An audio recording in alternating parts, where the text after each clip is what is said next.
여호와의 이사야서 4장 2절 체마어 야훼 여호와의 이것이 이제 메시아를 뜻하는데 어떻게 해서 이제 이것이 본문적으로 이사야를 뜻하고 있는가 그것에 대해서 이제 제가 글을 쓰게 되었습니다. 우리가 이제 이사야서를 읽을 때 지난번에 시간에는 우리가 이제 이사야서 개관에 대해서 우리가 공부를 했습니다.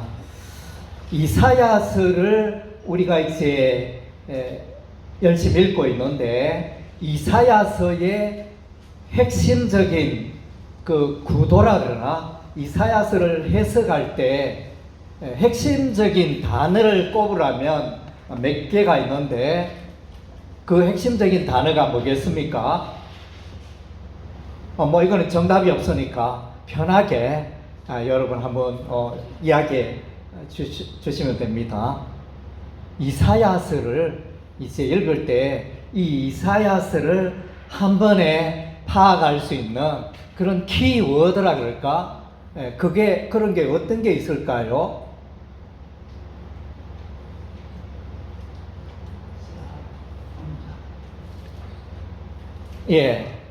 그래서 이제 이사야서 이러면 이제 여러분이 가장 먼저 떠올려야 할 것은 이제 메시아라는 단어입니다. 사실은 이사야는 곧 이제 메시아다. 이렇게 이해를 하시면 또 이제 이사야서에 대해서 이제 관점이 잡히게 될 것입니다. 그래서 이제 이사야서를 일컬어 구약의 복음서라 이렇게 말하고 있습니다. 구약의 복음서. 그리고 이제 또 이렇게 방금 이사야서를 꿰뚫는 단어 중에 하나가 메시아라 그랬고, 그 다음 주에 또 어떤 단어가 있을까요? 남은 자. 남은 자. 맞아요. 남은 자도 이사야서에 있어서 아주 중요한 단어입니다. 그래서 이제 고강규 박사님께서는 이제 그 남은 자에 대해서 논문을 쓰셨거든요. 이사야서의 또 중요한 남은 자는 결국은 다르게 표현하면 교회 공동체를 말하겠죠. 그래서 교회를 이렇게 말씀하고 있고, 또 한 개의 단어가 있다면 무엇이겠습니까? 좀 난이도가 높습니다.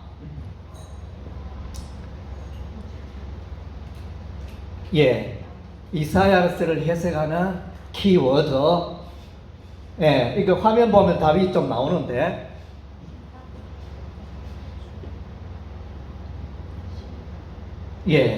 통상은 이제 심판과, 그러니까 이사야서 1장에서 39장은 심판, 그 다음에 40장에서 66장까지는 구원 혹은 위로, 회복, 이런 이제 의미가 되는데, 그래서 이제 이 이사야서를 읽는데 이제 핵심적인 단어 중에 하나는 예루살렘이라는 단어입니다. 예루살렘. 이 예루살렘이 어떻게 전개되느냐, 그것을 이제 계속하여 지금의 예루살렘은 심판받아 멸망당할 수밖에 없는 그런 이제 불경건한 타락한 이스라엘의 모습이라면, 그 다음 주 이제 이후로, 그러니까 40장 이후로부터는 이제 새 예루살렘, 그러니까 앞부분은 옛 예루살렘, 후반부는 새 예루살렘에 대해서 이제 말하고 있다. 이렇게 이해를 하시면 되겠습니다. 그리고 이제 우리가 이제 이사야서 4장 2절에 대해서 공부할 터인데, 1장에는 보면 이제 예루살렘의 위기가 나타나 있습니다. 예루살렘의 위기 뭡니까? 역사적인 어떤 배경이 있죠? 1장 8절. 이 1장 8절의 역사적 배경이 어떤 겁니까?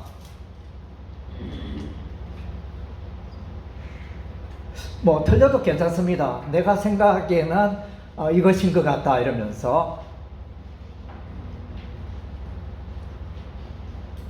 그래서 이제 이사야서 1장 8절에 보면 예루살렘이 뭐 참외밭의 원두막처럼 에워싸인 성읍처럼 이제 겨우 남았다 이렇게 말했는데, 그 이사야서 1장 8절의 역사적 배경이 무엇일 것 같습니까?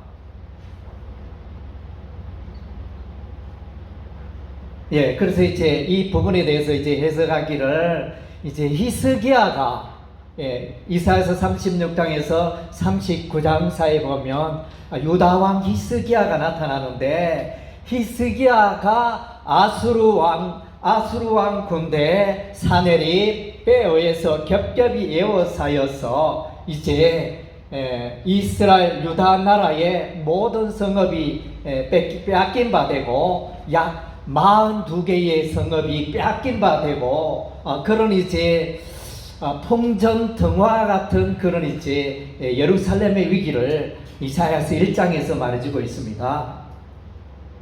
그리고 이제 이사야서 2장에는 또 유명한 내용이 나오죠. 예, 2장 2절에서 3절 여기에 보면 이제 열방이, 이제 예루살렘이, 시온이 열방의 중심이 되고, 열방 백성이 하나님의 말씀 앞으로 하나님을 예배하기 위해서 나오리라. 이것이 이제 이사야서 2장. 그래서 이것은 이제 미래의 일이죠. 예루살렘의 꿈에 대해서 말해주고 있습니다. 그리고 이제 이사야서 3장에서는 이제 예루살렘의 멸망. 그래서 이제 반드시 유다와 예루살렘은 멸망에 이르리라. 그런 내용이, 하나님의 심판의 내용이 나타나 있습니다. 그리고 이제 4장, 이사야 4장은 예루살렘의 성결. 그래서 이제 4장 2절이 바로 우리 연구하고자 하는 여호와의 사기 4장에 속해 있는데, 여기서는 이제 예루살렘의 성결. 그래서 하나님의 영으로, 심판의 영으로 새롭게 성결케 하시겠다. 구원에 관한 그런 내용이 기록이 되어져 있습니다. 그리고 이제 이사야서 5장에는 예루살렘을 향한 하나님의 저주. 그래서 이제 화 있을진저 이러면서 이것이 이제 6번이나 이렇게 5장에 반복되어 있다는 거, 나온다는 거 예사롭지 않잖아요. 이 내용이 이렇게 신약 성경에 이제 예수님께서 바리새인들을 향하여 화 있을진저 바리새인이여 이렇게 말씀하고 있지 않습니까?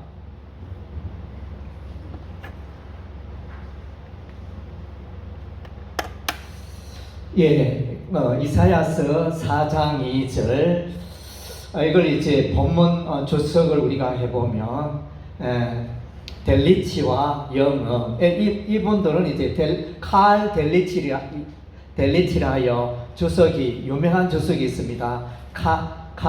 카일 델리치 이렇게 해가지고 이 두 사람이, 한 사람이 아니고 카일과 델리치 두 사람 신학자고, 그 다음 뒤에 영이라는 사람이네요. 그래서 이제 유명한 신학자인데, 이런 분들이 여호와의 사근,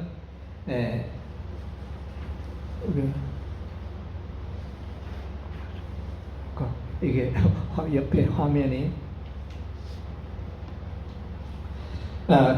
여호와의 사근 그리스도의 신성으로 해석을 하고, 그 땅에 솟아는 그리스도의 인성으로 해석하고 있다는 것입니다. 그래서 이제 탈굼은 아람어로 번역한 그 이제 성경이 되어지는데, 이미 오래 전부터 여호와의 삭을 메시아로 해석하며 교부들도 이 전통에 따라 메시아로 해석하고 있다.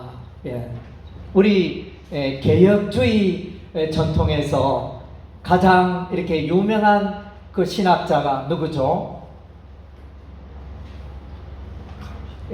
칼빈, 그죠? 존 칼빈.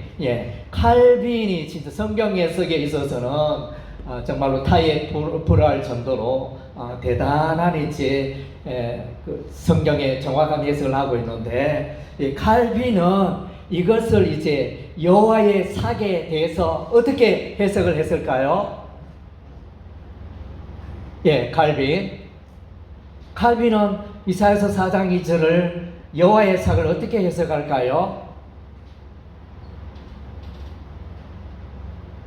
예, 이 칼빈은 이제 이 여호와의 삭을 식물의 성장, 곡식의 성장, 풍성함 이런 쪽으로 해석을 했습니다. 예, 그래서 저도 처음에 메시아의 구속사 이걸 잡으면서 칼빈이 이렇게 메시아적으로 해석을 하지 않는데 내가 이걸 메시아적으로 해석을 해서 좀 이렇게 무리수를 두는 게 아닌가 조금 그런 생각이 들었지만은 그러나 이제 전후 문맥을 이렇게 볼 때 여호와의 삭은 메시아로 해석함이 너무도 타당하다. 예, 그런 이제 결론을 내리게 됐습니다.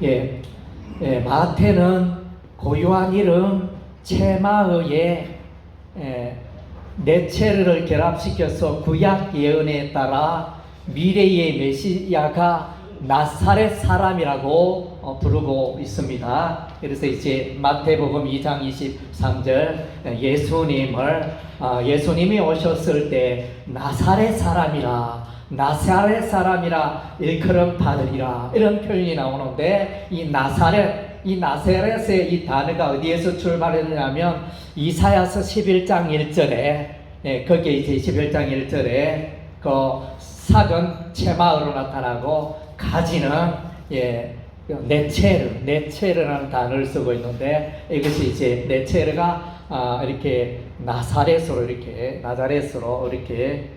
해석이 되고 있습니다. 예, 그리고 이제 본문은 평행구임을 참조해야 한다. 평행구는 근본적으로 의미가 같아야 한다. 앞에 것이 메시아를 가리키면 뒤에 것도 메시아를 가리키는 것이야 한다. 예. 그래서 이제 누가 이사야서 4장 2절 한번 읽어주시겠습니까? 이사야서 4장 2절 말씀을 여러분 이사야서 4장 2절 말씀을 성경을 펼치시면 됩니다. 그 날에 여호와의 싹이 아름답고 영화로울 것이요 그 땅의 소산은 이스라엘의 피난한 자를 위하여 영화롭고 아름다울 것이며 예. 그래서 이제 이사야서 4장은 회복과 구원의 예루살렘의 회복과 구원에 대해서 말해주고 있는데 4장과 비슷한 성경이 또 이렇게 이사야서에 있는데 12장 이사야서 12장도 보면 이게 이사야 4장과 유사한 그런 이제 구원의 패턴을 말하고 있습니다. 그래서 이제 방금 읽은 이사야서 4장 2절 이것은 이제 평행부다 이렇게 대꾸를 이루는 그런 이제 그 구절이 되어집니다. 그래서 이제 앞에 이 말은 뭐냐면 앞에 여호와의 삭을 메시아로 해석했다면 다음에 나오는 땅의 소산도 역시 메시아로 해석해야 한다. 예, 그런 이제 입장이 되어집니다. 예, 여호와의 삭과 우리 다 같이 한번 읽겠습니다. 다 같이 소리 내어서 여호와의 삭과 땅의 소산은 모두 메시아를 가리킨다. 여호와의 삭이라 함은 다윗 왕조로부터 탄생하는 메시아이며 땅의 소산은 여인의 몸에서 출생하는 메시아이다. 메시아는 영적인 면에서는 여호와로부터 나왔고 육적인 면에서는 다윗의 자손에게서 나왔다. 예, 본문 원어가 있네요. 예, 4장 2절 그날에 여호와의 삭이 아름답고 영화로울 것이요 그 땅에서 사는 이스라엘의 피난한 자를 위하여 영화롭고 아름다울 것이며. 예, 우리 이제 히브리어 본문을 한번 읽어보겠습니다. 예, 그러니까 여러분이 제가 읽으면 여러분이 한번 따라 읽어주시기 바랍니다. 바용, 예, 바용, 하후, 이허에, 체마흐, 예, 이거는 이제 뭐 야외 되어지는데 야외는 아도나이로 읽어야 돼요. 예, 아도나이. 그다음 이제 리체비. 예, 큰 소리로 리체비. 예, 우레카보드. 점심 식사 안 하셨습니까? 소리가 지금 예, 우리 큰 소리로 우레카보드. 아무튼 우페리. 예, 우페리. 하아레츠. 레가온. 예, 그다음 이제 우레 테프 에레트. 우레 테프 에레트.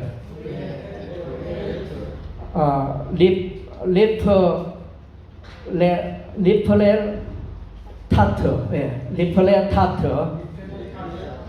예, 그다음 이스라엘. 예. 아이고, 이게 히브리어 발음하기가 쉽지 않네요. 예. 그래가지고, 우리가 이 본문을 읽었는데, 예. 그 다음 이제 여기 나오는 채마음, 사기라는 이 단어가 스트롱 코드 6780번이고, 예, 생작물, 이런 의미가 있고, 예, 남성 명사, 예, 채마음은 차마음, 예, 6779번에 사기나다 동사에서 유래했으며 구약 성경에서 12회, 이사야서에서 2회 나옵니다. 그래서 이제 생작물, 창세기 19장 25절 땅에 난 것을 이렇게 해석을 했고, 시편 65편 10절에 채마음은 그 삭에 복을 주시고 삭으로 해석을 했습니다. 두 번째로 비유적으로 미래의 통치자 메시아, 이런 의미를 가진 단어는 에레미야 23장 5절의 의로운 가지, 에레미야 33장 15절 공의로운 가지, 스가랴 3장 8절의 내종삭을, 그 다음 제 스가랴 6장 12절 사기라 이름하는 사람이, 이렇게 해가지고 다 이제 여기에 채마으라는 이제 단어를 사용하여 이렇게 기록이 메시아의 의미를 드러내고 있습니다. 예, 그리고 채비, 스트롱 번호 6643번인데 아름다운 빛남 영광 이런 의미가 있습니다. 그래서 남성 명사 채비는 차바, 그래서 부풀어 오르다에서 유래한 듯 하며 아름다운 빛남 영광 영예를 의미한다. 구약 성경에서 32회, 이사야서에서 8회 나온다. 아름다운 영광스러움이란 의미를 나타낸다. 채비는 은과 금으로 만든 장식이란 의미로 에스겔서 7장 20절에 사용되고, 흙의 사물이라는 의미로 이사야서 4장 2절에 대하여 사용되었다. 이거 지금 요거는 좀 못한 것, 흙의 사물에 죄송합니다. 예, 한편 채비는 카젤 영양을 의미하기도 한다. 신명기 14장 5절 카젤 영양을 이제 신명기에서는 노루로 주로 번역을 했더라고요. 예, 그래서 다른 성경에서 노루라는 의미로 번역이 되어 있고요. 예. 그 다음 제 스트롱 카보드, 스트롱 코드 3519번. 어떤 또 이제 성경에 보면, 저도 이걸 보면 좀 헷갈렸는데, 이 스트롱 번호가 이 카보드에 대해서 3513번으로 해석해 놓은 게 있더라고요. 근데 자세히 보니까 그게 아니고, 스트롱 번호가 3519번이 정확한 표현입니다. 예, 그래서 풍부, 다량, 다수, 부, 영예, 영광. 그래서 이제 카보드는 남성 명사고, 카바드, 영광스럽다에서 유래했으며 풍부, 다량, 다수, 부, 영예, 영광을 의미한다. 구약 성경에서 이 단어는 약 189회, 이사야서에서 36회 나온다. 또한 카보드는 물건의 물리적으로나 그 무게나 양을 언급한다. 예, 가온 1347번 높임, 위협, 교만 뜻을 가진 이 남성 명사 가온은 자랑하다에서 유래했으며 높임, 위엄, 자랑, 구약 성경에서 45회, 이사야서에서 11회 나옵니다. 가온은 긍정적인 의미에서 탁을, 위험을 의미하고, 가온의 마는 용례가 부정적인 의미를 지니는데, 이 경우에는 겸손의 반대어인 인간의 교만을 나타낸다. 그래서 이제 반대적인 잠언 16장 18절에 보면 교만은 패방의 선봉이요. 예, 그래서 이렇게 높임, 위험 이런 단어가 정반대의 교만의 의미로 번역되고 있습니다. 8597번 티파라, 아름다움, 영광, 영화 이런 의미인데, 여성 명사 티파라는 파르, 6286년 아름답게 하다, 영화롭게 하다에서 유래했으며, 아름다움, 빛남, 장려, 영광, 영화를 의미한다. 구약 성경에서 32에 이사야서에서 8에 나온다. 티파라는 올바른 종류의 자랑이나 긍지를 말하는 경우 영화, 또 기쁨을 의미한다. 그 다음 이제 우리가 이사야서 4장 2절 우리가 이제 문법적으로 해석을 해보면, 여기에 이제 이사야서 4장 2절 원문에 동사가 몇 개 나올까요?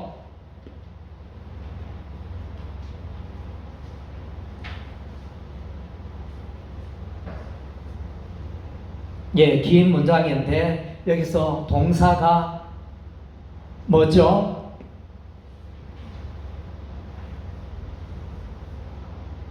예, 이제 그 본문에 보면 이허예라고 읽는데, 그것이 이제 그 원형은 하야입니다. 하야.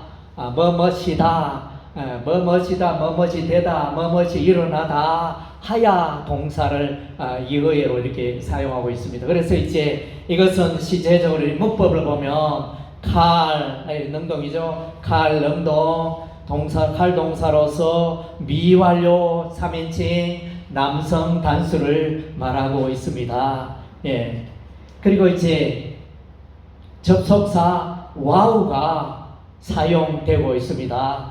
예. 그래서 영화로울 3519번, 그 다음 제 서사는 6529번, 8597번 아름다울 것이며, 여기서 이제 접속사 와우가 사용되고 있습니다. 접속사 와우는 뭐죠? 그리고, 그리고로 번역이 되기도 하고, 그러나로 번역이 되기도 합니다. 그래서 이제 와우가 사용되고 있고, 전치사 배가 나타납니다. 날에 용 거기에 벌써 이제 맨 앞에 전치사 배가 나타나고, 그 다음 또 전치사 라메드가 왜 이렇게 많이 나오는지 제가 원어 성경 잘 안 읽어봐서 그런지 보니까 이 본문에 라메드가 이렇게 많이 나와요. 6643번 아름답고에 라메드가 나오고, 3519번 영화로울에 라메드가 나오고, 1347번 영화롭고에 라메드가 있고,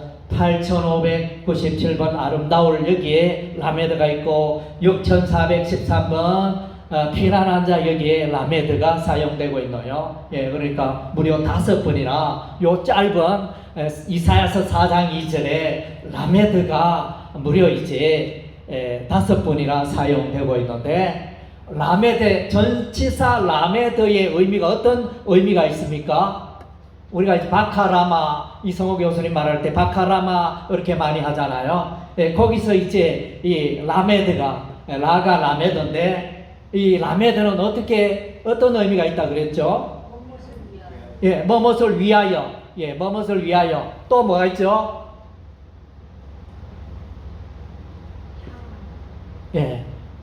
뭐뭐세게, 요런 뜻도 있대요. 뭐뭐에게, 그런 의미도 있고. 그리고 이제 저는 이제 잘 몰랐는데 이번에 공부하면서 알게 된 것은, 이것이 이 라메드가 소유격 의의 뜻을 가진다는 거예요. 그래서 이제 원래 이 단어들이, 이 형용사적인 이 단어들이 원래는 명사예요. 우리 한글 개역 성경에는 이제 형용사로 번역이 되어 있지만 실상은 이 단어가 명사입니다.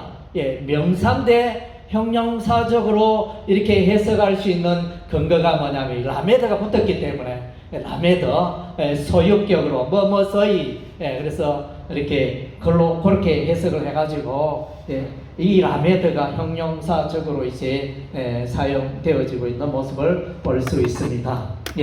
그리고 이제 여호와의 삭은 여호와께서 보내주신 하나님의 아들 메시아를 말하며 땅에 솟아난 다윗의 후손으로 오신 성육신 메시아를 말한다. 혹은 메시아로 말미암아 일어나는 신약 교회라고 말할 수 있다. 그래서 이제 여호와의 삭에 대한 해석 우리가 이제 그래서 땅에 솟아난 메시아로 해석할 수도 있고 또 교회 공동체로 해석할 수도 있다. 이게 두 관점으로 볼 수 있습니다. 그리고 죄악으로 타락한 유다와 예루살렘의 회복은 여호와의 삭 메시아로 말미암아 온전히 그 거룩함을 회복하게 됩니다.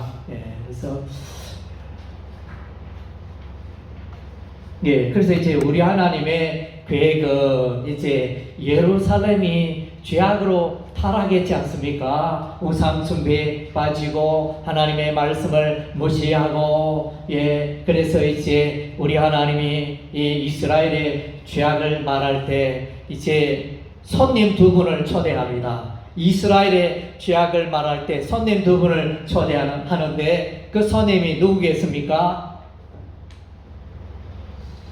재판석에 이스라엘의 그 삶을 타락한 삶을 이제 재판석에 올리면서 두 분의 그 정인을 세우는데 그 정인이 누구겠습니까? 좀 그 정인이 이제 1장에 보면 나오는데 좀 문제 어렵죠. 이제 거기에 보면 이제 하늘이여 땅이여 이 표현이 나와요. 하늘과 땅을 이제 이스라엘 백성들이 이 죄악을 이렇게 정죄할 때 이렇게 재판관으로 삼고 있다는 거죠. 하늘도 알고 너희 죄는 하늘도 알고 땅도 알고 있다. 이런 표현을 쓰고 있어요. 이런 이제 이사야서 1장에 하늘과 땅을 정인으로 삼는 이 내용이 또 성경 어디에 나올까요?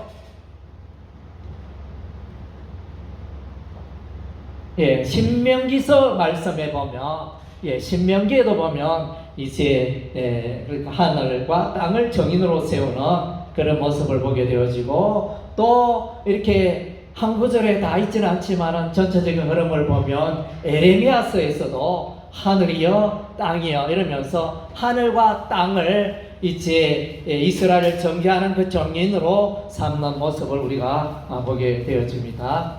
그 이제 본문 배경에 보면 이사야서의 메시아 예언 그래서 이제 구약에 보면 이런데 제가 이제 논문을 쓰면서 이사야서 성경에서 메시아에 관한 내용을 더 많이 찾을 수 있었어요. 더 많이 찾을 수 있지만은 다 이렇게 배열하지 않고 그 가운데 이제 333 이렇게 해가지고 한 9개 정도 선정을 해가지고 제가 이제 논문을 쓰게 되었습니다. 그래서 4장 2절에 여호와의 삭이 나오고 그 다음 이제 7장 14절에 임마누엘 그래서 처녀 임마누엘에 관한 내용은 신약 성경 어디에 나오죠? 어디에 인용이 되죠? 이사야서 7장 14절 내용이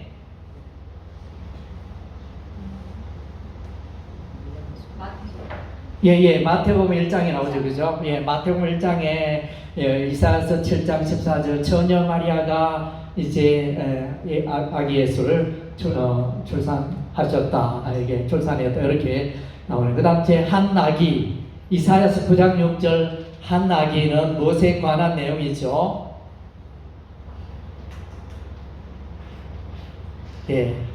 그래서 한 나귀가 태어났는데 모사라 전능하신 하나님이라 평강의 아버지라 이렇게 그런 이제 내용이 나오잖아요. 그래서 전능하신 하나님이라고 그랬는데 그래서 이제 한 아기 예수님이 성육신하고 이 땅에 오셨지만은 이제 근본 하나님의 아들이었다. 예, 하나님의 아들, 신의 아들인 것을 설명해 주고 있습니다. 그리고 이제 이새의 줄기 11장 1절에 예, 이새의 줄기 예, 거기에 네체르 또 호테르라는 이제 히브리어를 쓰고 있습니다.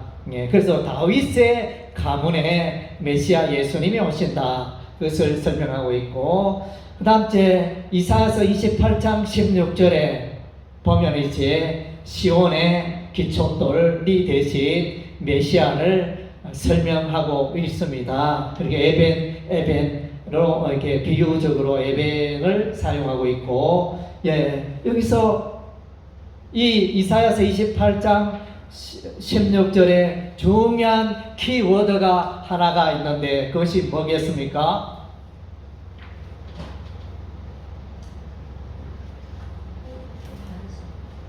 예, 이사야서 28장 16절에 중요한 키워드가 있습니다. 힌트를 드리면 이제 하박국서 2장 4절과 관련이 있습니다. 히브리서 10장과 관련이 있습니다. 로마서 1장과 관련이 있습니다.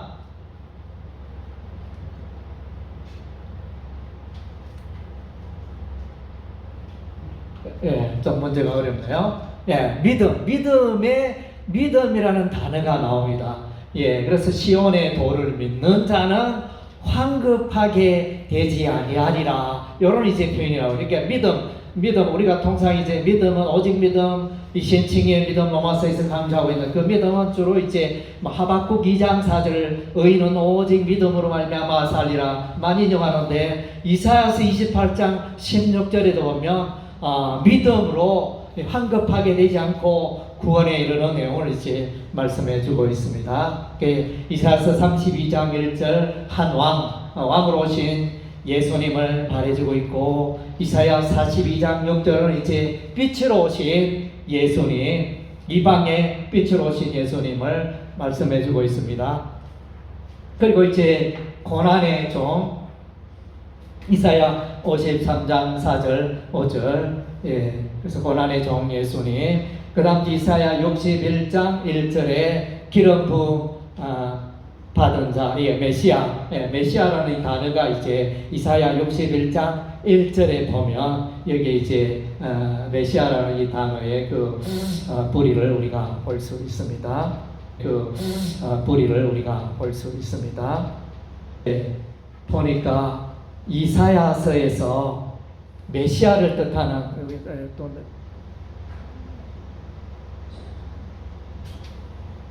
예, 이사야서에서 메시아를 뜻하는 여호와의 삭 6780번 제마의 이것이 예, 여호와의 삭 예언은 거룩한 시 제라 이렇게 자손 시 이렇게 제라 그 표현이 이사야서 6장 13절이 나옵니다. 이사야서 6장은 이제 이사야 선지자가 소명을 받는 그 장면이 나타나고 거기서 이제 거루터기가 나무가 베어진 바 되었는데 거기서 이제 거루터기에서 이제 삭이 올라오는데 그리고 시가 올라오는데 이제 제라는 이렇게 시의 의미를 사용하고 있습니다. 이새의 줄기에서 나온 한삭 호테르 이사야 11장 1절이 나오고 또 이사야 53장 2절에서는 연한순 요네크라는 이제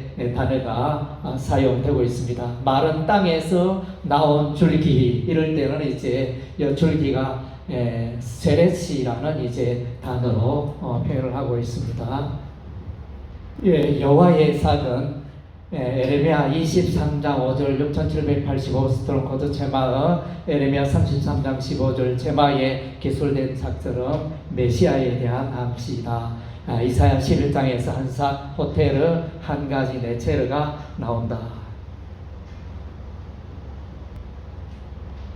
예, 이사야서 4장 2절 여호와의 삭 땅의 소산에 대해서 여러분 제 책을 읽어보시고 그래서 또 본문 원어, 또 본문 배경, 본문 주석, 그 세 개의 파트로 해가지고 요약을 하시고 예, 그래서 9월 1일까지 레포트를 제출해 주시면 감사하겠습니다. 이상입니다.